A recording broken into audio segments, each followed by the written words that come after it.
আজ দেখে নিই করলার একটা অন্যরকম রেসিপি, মশলা করলা তৈরি করার পদ্ধতি। প্রথমে খুব ধৈর্য সহকারে করলার গাটাকে এইভাবে ছুলে নিতে হবে।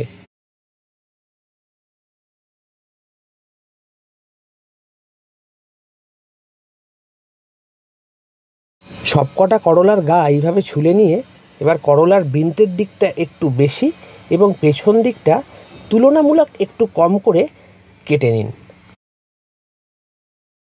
করলার দু সাইড কাটা হয়ে গেছে। এবার একটা ছুরি দিয়ে ঘুরিয়ে ঘুরিয়ে করলার দানা এবং অতিরিক্ত যে শাঁসগুলো থাকে সেগুলো আমি খুব ভালো করে পরিষ্কার করে নেব। দেখুন, আমি করলাগুলোর ভেতরটা খুব ভালো করে পরিষ্কার করে নিয়েছি। এবার একটা কড়াইতে খুব সামান্য পরিমাণ জল দিয়ে করলাগুলোকে ছেড়ে আসুন এই মশলার পেস্টগুলো তৈরি করে নিই। পেঁয়াজ, টমেটো, আদা, রসুন ও শুকনো লঙ্কার পেস্টটা আমি রেডি করে ফেলেছি। মিনিট তিনেক একটু সেদ্ধ করে নিয়েছি করলাটাকে। এরপর কি করব, করলাটা নামিয়ে নিয়ে একটা কড়াই কিছুটা তেল ঢেলে দেবো। আমার কড়া গরম হয়ে গেছে।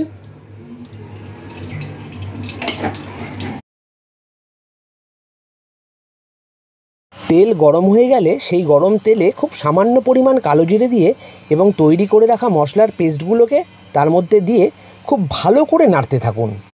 একটু বলে রাখি, মশলাটাকে কিন্তু সমানে নাড়তে থাকবেন যাতে মশলাটা কড়াই লেগে না যায়।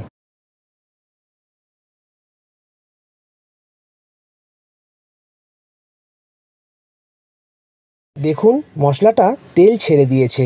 এবারেতে পরিমাণ মতো নুন, খুব সামান্য পরিমাণ হলুদ ও স্বাদ মতো চিনি দিয়ে মশলাটাকে ভালো করে কষতে থাকুন।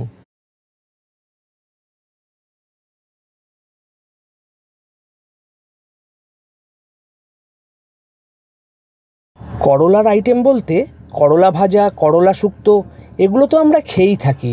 বিশ্বাস করে করলার এই রেসিপিটা তৈরি করে দেখুন, দুপুরের অর্ধেক ভাত আপনারা এই মশলা করলা দিয়েই খেয়ে নিতে পারবেন।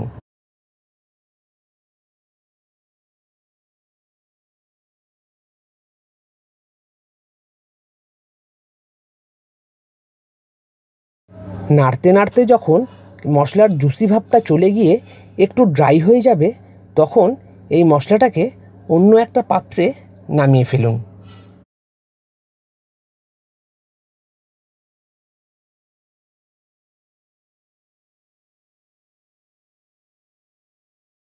মশলাটা নামিয়ে মিনিট পাঁচেকের জন্য ঠান্ডা করে নিন এবং তারপর এই মশলাটাকে খুব ভালোবাসা দিয়ে করলার মধ্যে ঢুকিয়ে করলাটাকে ফিল আপ করুন। যতটা ভালোবাসা দিয়ে করলার মধ্যে আপনি এই মশলাগুলো ভরবেন, ঠিক ততটা ভালোবাসাই খাওয়ার সময় স্বাদের দিক দিয়ে করলাটা আপনাকে ফিরিয়ে দেবে।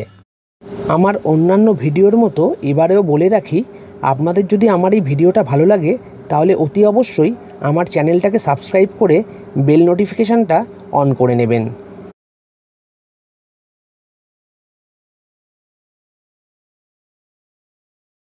করলার ভেতরে মশলাগুলোকে দিয়ে ঠিক এইভাবে আমি করলাগুলোকে ভর্তি করে নিয়েছি। আর কি, এবার একটা কড়াইতে তেল ঢালুন এবং তেলটা যখন গরম হয়ে যাবে তখন গ্যাসের ফ্লেম লো রেখে এই করলাগুলোকে ভাজতে থাকুন।